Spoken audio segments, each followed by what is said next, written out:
Hey guys, welcome to my mini vlog from Nepal to Bihar, Patna, and here is my first experience how I feel in Bihar, Patna. सच बोलूँ तो very polluted, very dirty, very disgusting, but there is another side also because of development बहुत ही ज़्यादा pollution है, बहुत ही ज़्यादा गंदगी, भीड़ भाड़ और noise. Oh my god, आप survive नहीं कर पाओगे अगर जब आप फर्स्ट टाइम जा रहे हो तो.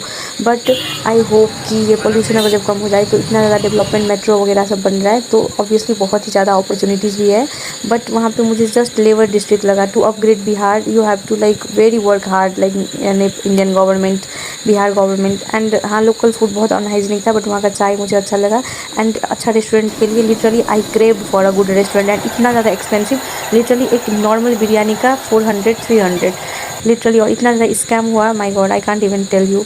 सो maybe this was my first time. हाँ, Ganga Ganga was very nice but very dirty. देखने में बहुत जितना ही अच्छा है उतना ही गंदा, बहुत डर्टी था. उसको भी क्लीन करना पड़ेगा. And stay tune, may be ये मेरा फर्स्ट टाइम था. Next time I can give you the better review. Follow for more.